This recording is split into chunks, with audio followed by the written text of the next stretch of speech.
പുന്നമടയിലെ ജലരാജാവ് ആരാകും എന്ന ചോദ്യം തന്നെയാണ് പുന്നമട കാത്തിരിക്കുന്നത്, ആലപ്പുഴ കാത്തിരിക്കുന്നത്, മലയാളക്കര ഒന്നാകെ കാത്തിരിക്കുന്നത്, ലോകമെമ്പാടുമുള്ള മലയാളികൾ കാത്തിരിക്കുന്നത്.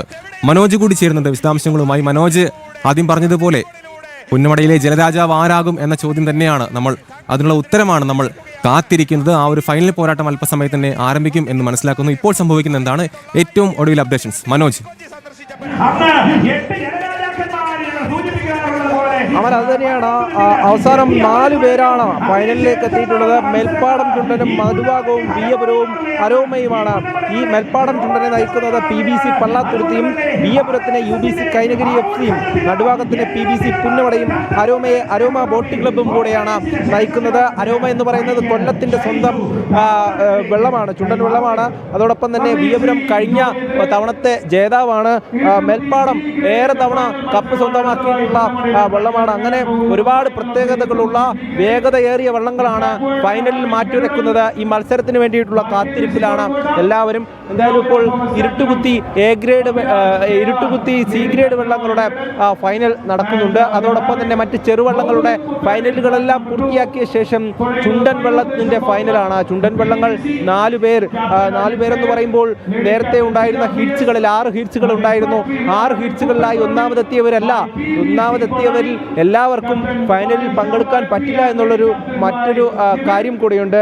അതിൽ ഫൈനൽ സാധ്യത നിലനിർത്തിയത് UBCയുടെ വിയപുരവും അതോടൊപ്പം തന്നെ നടുഭാഗവും അരോമയും മേൽപ്പാടവും ഒക്കെയാണ്. നേരത്തെ 3ാം ഹീറ്റ്സിൽ 1ാം ട്രാക്കിൽ മത്സരിക്കേണ്ടിയിരുന്ന പാർത്തൻ മത്സരത്തിനില്ലായിരുന്നു. 2ാം ഹീറ്റ്സിൽ നിന്നും ആരും ഫൈനലിലില്ല എന്നുള്ളതാണ് മനസ്സിലാക്കുന്നത്. എന്തായാലും ഈ ഒരു ഹീറ്റ്സ് മത്സരങ്ങളിൽ സമയം അത് തന്നെയാണ് പ്രധാനം. നിലവിലെ ചാമ്പ്യന്മാരായിട്ടുള്ള BBC ഫിനിഷ് ചെയ്തത് 4.32 സെക്കൻഡ്, അതായത് 4 മിനിറ്റ് 32 സെക്കൻഡിനാണ്. അതുകൊണ്ട് തന്നെ BBCയുടെ ഫൈനൽ സാധ്യത നേരത്തെ തന്നെ അസ്തമിച്ചു കഴിഞ്ഞു. മറ്റുള്ള 4 പേർ അത് 1ാം ഹീറ്റ്സിലും 3ാം ഹീറ്റ്സിലും ഒക്കെ അണിനിരന്ന വള്ളങ്ങളാണ്. ഇപ്പോൾ ചുണ്ടൻ വള്ളങ്ങളാണ് ഇനി മാറ്റിവെക്കുന്നത്. ഫൈനൽ മത്സരം എന്ന് പറയുമ്പോൾ ആവേശം അങ്ങേയറ്റമാണ്. ആവേശം അണവൊട്ടും എന്നതിൽ മാറ്റമില്ല. കാരണം അത്രയധികം പ്രസിദ്ധമായ, അത്രയധികം ഫാൻസ് ഉള്ള വള്ളങ്ങളാണ് ഫൈനലിൽ മാറ്റിവെക്കുന്നത്. ആ കാഴ്ചയ്ക്ക് വേണ്ടിയുള്ള കാത്തിരിപ്പിലാണ് ഇവിടെ ഓരോ കാണികളും. ആവേശഭരിതരായി തന്നെ ഈ വള്ളം കളിയുടെ ഭാഗമാവുകയാണ്. ഓരോ കരക്കാരും വിവിധ സംസ്ഥാനങ്ങളിൽ നിന്ന്, വിവിധ രാജ്യങ്ങളിൽ നിന്ന് ഇവിടേക്ക് വള്ളം കളി കാണുവാനെത്തിയിട്ടുള്ള ഒരുപാട് പേരുണ്ട്. അവരൊക്കെ തന്നെ ഈ ഫൈനലിൽ മാറ്റിവെക്കുന്ന വള്ളങ്ങളെ അവരൊക്കെ പഠിച്ചു കഴിഞ്ഞു. അതിൻ്റെയൊക്കെ പേരുകൾ പോലും അവരെടുത്തു പറയുന്നുണ്ട്. അങ്ങനെ ആ വിയപുരവും മേൽപ്പാടനുമൊക്കെ ഇവിടെ പോരാടുമ്പോൾ ആ പോരാട്ടം നേരിൽ കണ്ട് ആവേശത്തിലാറാടാൻ ഇവിടെ എത്തിയിരിക്കുന്നവരാണ് ഓരോരുത്തരും. എന്തായാലും അല്പസമയത്തിനകം തന്നെ ഈ ഒരു ഫൈനൽ മത്സരം, അതായത് 5 മണിക്ക് ശേഷമാണ് പറഞ്ഞിട്ടുള്ളത്. അല്പസമയം കൂടെ എടുക്കുമെന്നാണ് മനസ്സിലാക്കുന്നത്. കാരണം ചെറുവള്ളങ്ങളുടെ ഫൈനലുണ്ട്. അവരെ നേരത്തെ തന്നെ ചെറുവള്ളങ്ങളുടെ മത്സരം ആരംഭിച്ചിരുന്നു, അതിൻ്റെ ഫൈനലുകൾ. അതോടൊപ്പം തന്നെ ഈ ചെറുവള്ളങ്ങളെന്ന് പറയുമ്പോൾ ഇരുട്ടുകുത്തിയുണ്ട്, വെപ്പ് വെള്ളമുണ്ട്, ചുരുളിയുണ്ട്, അങ്ങനെ ഒരുപാട് വെള്ളങ്ങളുടെ മത്സരങ്ങൾ നടക്കുന്നുണ്ട്. ഈ ചുണ്ടൻ വെള്ളങ്ങളാണ് എല്ലാവരും കാത്തിരിക്കുന്നത്. പക്ഷേ മറ്റുള്ള വള്ളം കളി, അതായത് ഈ ഇരുട്ടുകുത്തിക്ക് പോലും ആവേശം ഒട്ടും കുറയുന്നില്ല എന്നുള്ളതാണ്. അങ്ങനെ ഓരോ വള്ളങ്ങളായി ഇങ്ങനെ ട്രാക്കിലൂടെ പോകുമ്പോൾ അതിനനുസരിച്ച് താളം തല്ലി ഇവിടെ അണികളുമുണ്ട്. ആ താളത്തിനൊത്ത് ഇവിടെ നൃത്തച്ചുവടുകൾ വെച്ചുകൊണ്ട് തന്നെയാണ് ഇവിടെ കാഴ്ചക്കാരുള്ളത്. എന്തായാലും അല്പസമയത്തിനകം തന്നെ ഈ നെഹ്റു ട്രോഫിയുടെ ജേതാവാരെന്ന്, ജലരാജാവാരെന്ന് അറിയാൻ സാധിക്കും. അതിനുവേണ്ടിയുള്ള കാത്തിരിപ്പിൽ തന്നെയാണ് ഓരോരുത്തരും. മേൽപ്പാടത്തെ പറ്റി പറയുകയാണെങ്കിൽ ഏറ്റവും പലതവണയായി മേൽപ്പാടൻ ഈ നെഹ്റു ട്രോഫി സ്വന്തമാക്കിയിട്ടുണ്ട്. കരുത്തുറ്റ ഒരു നിര തന്നെയാണ് PBC പള്ളാത്തുരുത്തിക്ക് വേണ്ടി മേൽപ്പാടനെ തുഴയെറിയുന്നത്.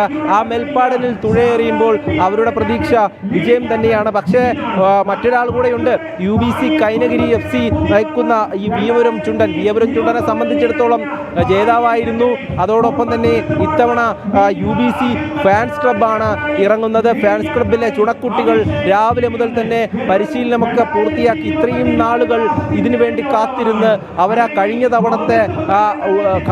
തവണ ഉണ്ടായ സംഭവങ്ങളൊക്കെ ഒന്ന് ഓർത്തെടുത്തുകൊണ്ട് അതിനൊക്കെ ഒരു മറുപടി ഇത്തവണ കൊടുക്കണമെന്ന് ആലോചിച്ച് കുറിച്ചുകൊണ്ട് തന്നെയാണ് അതിനുവേണ്ടി പാകപ്പെടുത്തിയ ശരീരങ്ങളുമായി, പാകപ്പെടുത്തിയ കൈകളുമായി തുഴയെറിഞ്ഞുകൊണ്ട് കൊണ്ട് തന്നെയാണ് ഇത്തവണ ആദ്യ ഹീറ്റ്സിൽ ഒന്നാമതെത്തി മറുപടി നൽകി. ഇനി വരുന്ന ഈ മണിക്കൂറുകളിൽ, അതായത് ഫൈനലിലേക്ക് മാറ്റുരയ്ക്കുകയാണ്. എന്തായാലും ഇരുട്ടുകുത്തി വള്ളങ്ങളുടെ ഫൈനൽ മത്സരങ്ങൾ നടക്കുന്നുണ്ട്, വെപ്പ് വള്ളങ്ങളുടെ ഫൈനൽ മത്സരങ്ങൾ നടക്കുന്നുണ്ട്. അതിനോടൊപ്പം തന്നെ ഇതാ വരുന്നത്, ഇനി വരാനിരിക്കുന്നത് ചുണ്ടൻ വള്ളങ്ങളുടെ ഫൈനലാണ്. ചുണ്ടൻ വള്ളങ്ങളുടെ ഫൈനൽ എന്ന് പറയുമ്പോൾ ആ ദൃശ്യഭംഗി എന്ന് പറയുന്നത് ഏറ്റവും മനോഹാരിതമാണ്. കാരണം അത്രയധികം വേഗതയിലാണ് 85-ഉം 82-ഉം പേരൊക്കെ ഇരുന്ന് തുഴയുന്ന ആ ഒരു ദൃശ്യങ്ങൾ അത്രയധികം വേഗതയിലേക്ക് നമുക്ക് കാണാൻ സാധിക്കും. അങ്ങനെ കായലിനെ കീറി മുറിച്ചു കൊണ്ടുവരുന്ന വള്ളങ്ങളായിരിക്കും അവ. 4 വള്ളങ്ങൾ 4 ട്രാക്കിലായി അണിനിരക്കുമെന്നുള്ളതാണ്. ആ ട്രാക്കുകളിൽ അണിനിരക്കുന്ന മേൽപ്പാടനും വിയപുരവും നടുഭാഗവും അരോമയും ഇത്രയും പേരാണ്. ഇത്രയും പേർക്ക് ആവേശം ഒട്ടും കുറവില്ല. അവരുടെ കരക്കാർ തന്നെ ഇവിടെ ആവേശഭരിതരായി ആരവങ്ങൾ മുഴക്കുന്നുണ്ട്. എന്തായാലും അങ്ങനെ പുന്നമടക്കായലിന് മുകളിലൂടെയുള്ള ഈ ഒരു ജല മഹോത്സവം, ഈ ഒരു ജലമാമാങ്കം, അത് ഏവരെയും അങ്ങ് പിടിച്ചിരുത്തിയിരിക്കുകയാണ്. അതായത് ഫൈനലിന് വേണ്ടിയിട്ട് കാണികളെ മനസ്സൊക്കെ തന്നെ വളരെ വൈകാരികമായും വികാരഭരിതമായും ഒക്കെ അങ്ങനെ അടക്കി പിടിച്ചിരിക്കുകയാണ്.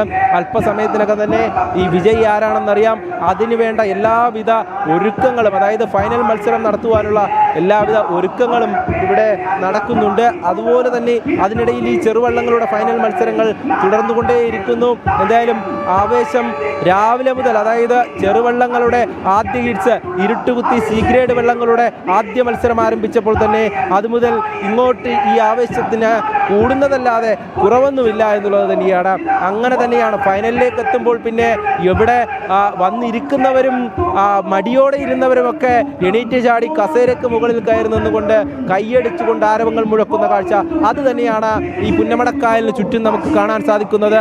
വിവിധയിടങ്ങളിലായി നെഹ്റു പവലിയനുണ്ട്, ഫിനിഷിംഗ് പോയിന്റ് ഉണ്ട്, സ്റ്റാർട്ടിംഗ് പോയിന്റ് ഉണ്ട്, അതിനിടയിലുള്ള ഒരുപാട് സ്ഥലങ്ങളുണ്ട്. ഇവിടെ മുഴുവൻ ആളുകളാണ്, കാണികളാണ്.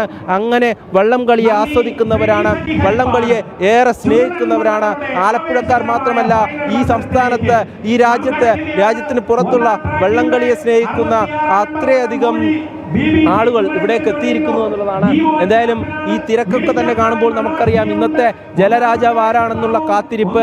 ആ കാത്തിരിപ്പിനൊടുവിൽ ആ ജലരാജാവ് ആരെന്ന് തിരിച്ചറിഞ്ഞുകൊണ്ട് അവരാ കപ്പ് സ്വന്തമാക്കുമ്പോൾ ഇവിടെ ആവേശം വീണ്ടും വീണ്ടും വീണ്ടും കൂടുമെന്നതിന് മാറ്റമില്ല. കാരണം അത്രയധികം കാത്തിരിപ്പോടുകൂടി, അത്രയധികം പരിശീലനത്തോടുകൂടി അവരിങ്ങനെ ഒരുപാട് നാളായി അങ്ങനെ കരുതുകയാണ്. ഇത്തവണ കപ്പ് സ്വന്തമാക്കണം, അല്ലെങ്കിൽ നേടിയ കപ്പ് വീണ്ടും നിലനിർത്തണം, അങ്ങനെയൊക്കെ വിചാരിച്ചുകൊണ്ട് ഇവിടേക്ക് അതിനുവേണ്ടി പ്രയത്നിച്ചുകൊണ്ട് കൃത്യമായും അതിനുവേണ്ടി പരിശ്രമിച്ചുകൊണ്ട് എത്തുന്ന ഈ തുഴക്കാരാണ്. ആ തുഴയെറിയുന്ന ഓരോരുത്തരിലും അത് നമുക്ക് കാണാൻ സാധിച്ചിട്ടുണ്ട്. എന്തായാലും ആദ്യ ഹീറ്റ്സുകൾ നടന്നപ്പോൾ തുഴയെറിഞ്ഞ് അവരൊന്നും തളർന്നു പോയിട്ടില്ല. വീണ്ടും ആവേശത്തോടുകൂടി അതിലും വേഗതയിൽ തുഴയെറിയുവാൻ വേണ്ടിയിട്ടാണ് അവർ തയ്യാറെടുക്കുന്നത്. അതുകൊണ്ട് തന്നെ നമുക്ക് മുന്നിലുള്ള മിനിറ്റുകൾ, അതായത് 4:15, 4:16, 4:20, 4:26 ഒന്നുമല്ല, ഇതിലും കുറയുമെന്ന് തന്നെ നമുക്ക് മനസ്സിലാക്കാം. അത്രയധികം വേഗത ഉണ്ടാവാൻ സാധ്യതയുണ്ട്. ഫൈനൽ മത്സരമാണ്, ഒട്ടും വിട്ടുകൊടുക്കാൻ ആരും തയ്യാറല്ല. 4 വള്ളങ്ങൾ 4 ട്രാക്കിലായി അണിനിരക്കുമ്പോൾ അവരോരോരുത്തരും മുഖത്തോട് മുഖം പോലും നോക്കാതെ നേരെ നോക്കി ഒറ്റ ലക്ഷ്യം, ഫിനിഷിംഗ് പോയിന്റ്, ആ പോയിന്റിലേക്ക് നോക്കിക്കൊണ്ട് തുഴയെറിയുന്നത് നമുക്ക് കാണാൻ സാധിക്കും. ആവേശക്കാഴ്ചയ്ക്ക് വേണ്ടിയുള്ള കാത്തിരിപ്പിൽ തന്നെയാണ് ജലമാമാങ്കത്തിന്റെ ഇവിടെ എത്തിയിട്ടുള്ള ഓരോരുത്തരും. അതിൽ പ്രായഭേദമന്യേ ഓരോരുത്തരും ശബ്ദമുയർത്തി വിളിക്കുന്നത് അവർ സ്നേഹിക്കുന്ന ക്ലബ്ബുകളെയാണ്, അവർ സ്നേഹിക്കുന്ന വള്ളംകളിയാണ്. അങ്ങനെ വള്ളം കളിയുടെ ഭാഗമായി അതിൻ്റെ ആ ഒരു ആവേശവുമായി ഇവിടേക്ക് എത്തിയിരിക്കുന്ന ഓരോരുത്തരിലും അത് നമുക്ക് കാണാൻ സാധിക്കും. എന്തായാലും അല്പസമയം കൂടെ കാത്തിരുന്നു കഴിഞ്ഞാൽ നമുക്ക് ആ ഫൈനലിലേക്ക് കടക്കാം. ചുണ്ടൻ വള്ളങ്ങളുടെ ഫൈനൽ, അതിൽ തന്നെയാണ് എല്ലാവരുടെയും കണ്ണും നട്ടും അങ്ങനെ ഇരിക്കുന്നത്. ഇപ്പോൾ എന്തായാലും ഇരുട്ടുകുത്തി വള്ളങ്ങൾ, അതോടൊപ്പം തന്നെ വെപ്പ് വള്ളങ്ങൾ, അങ്ങനെ ഒരുപാട് വള്ളങ്ങൾ, 71 വള്ളങ്ങളാണ് ഇത്തവണ ജലമാമാങ്കത്തിൽ അണിനിരക്കുന്നത്. അതിൽ 22 ചുണ്ടൻ വെള്ളമാണ്. നമ്മൾ മാസ് ഡ്രില്ല് കണ്ടിരുന്നു. ആ മാസ് ഡ്രില്ലിൽ 22 ചുണ്ടൻ വെള്ളങ്ങളും അണിനിരന്നുകൊണ്ട് ഇവിടെ എത്തിയ കാണികളെയും ഇവിടെയുള്ള പ്രമുഖരെയും ഒക്കെ അഭിവാദ്യം ചെയ്തുകൊണ്ട് അവർ അങ്ങനെ സ്റ്റാർട്ടിംഗ് പോയിന്റിലേക്ക് മടങ്ങിയതാണ്. അതിൽ നിന്നും 4 പേരാണിപ്പോൾ ഫൈനലിലേക്ക് എത്തിയിട്ടുള്ളത്. ആ ഫൈനലിലേക്ക് എത്തിയിട്ടുള്ളവരുടെ ചരിത്രമൊക്കെ പരിശോധിച്ചു കഴിഞ്ഞാൽ നമുക്കറിയാം, ഏറെക്കാലത്തെ പ്രയത്നമുണ്ട്, ഏറെക്കാലത്തെ ചരിത്രമുണ്ട്.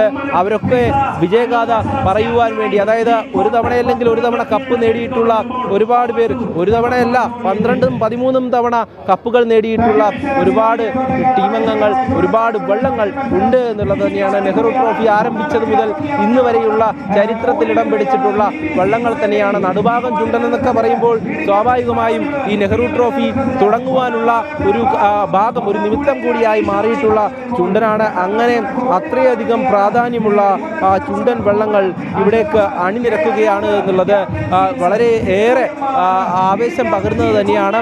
എന്തായാലും ചെറുവള്ളങ്ങളുടെയൊക്കെ തന്നെ മത്സരങ്ങൾ അങ്ങനെ പുരോഗമിക്കുന്നു. കാണികൾ അങ്ങനെ കണ്ണു നട്ടിരിക്കുന്നു ചുണ്ടൻ വള്ളങ്ങളുടെ മത്സരത്തിന് വേണ്ടി. ആ ചുണ്ടൻ വള്ളങ്ങൾ ആ ട്രാക്കിലേക്ക്, ആ സ്റ്റാർട്ടിംഗ് പോയിന്റിലേക്ക് അണിനിരക്കുമ്പോൾ ഇവിടെ ആരവങ്ങൾ ഉയരും.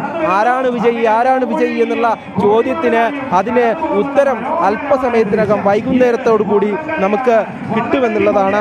അത് ആർക്കും പ്രതീക്ഷിക്കാൻ പറ്റില്ല. ഞാൻ നേരത്തെ പറഞ്ഞിരുന്നു, ഒരു പേര് പറഞ്ഞുകൊണ്ട് ഇന്ന് വിയ്യപുരമാണോ അല്ലെങ്കിൽ നടുഭാഗമാണോ അരോമയാണോ അങ്ങനെ ഒന്നും പറയാൻ പറ്റില്ല. കാരണം ഫിനിഷിംഗ് പോയിന്റിലേക്ക് എത്തിക്കഴിഞ്ഞാൽ ആ ഫിനിഷിംഗ് പോയിന്റ് കടന്നാൽ മാത്രമേ നമുക്ക് പറയാൻ സാധിക്കുകയുള്ളൂ. കാരണം നാല് കരക്കാരും, അതായത് 4 വള്ളങ്ങളും ഒന്നിനോടൊന്ന് പിടിച്ചു നിൽക്കുമെന്നതിൽ മാറ്റമില്ല. കാരണം അത്രയധികം വേഗതയിൽ അവർ ഈ ഓളം തല്ലി വരുമെന്നതിൽ മാറ്റമില്ല. എന്തായാലും ആ ഒരു കാത്തിരിപ്പ് അത് തന്നെയാണ് ഇവിടെ അങ്ങനെ വഞ്ചിപ്പാട്ട് പാടി അങ്ങനെ തുഴക്കാരെ സ്വീകരിക്കുവാൻ വേണ്ടി ഇവിടേക്ക് കാത്തിരിക്കുന്ന കാണികൾ. അവരുടെ കണ്ണുകളിൽ കാണാം ഇന്ന് ആ വിജയിയായി ആ നെഹ്റു ട്രോഫി മുത്തമിടുന്ന ആ വെള്ളം ഏതാണ്, അല്ലെങ്കിൽ ആ തുഴക്കാരാരാണ് എന്നുള്ളത് അവരുടെ കണ്ണുകളിൽ നമുക്ക് കാണാം. അങ്ങനെ ആവേശത്തോടെ അവരിരിക്കുന്നത് അവരുടെ കരയ്ക്ക് വേണ്ടിയിട്ടാണ്, അവരുടെ അഭിമാനമാണ്.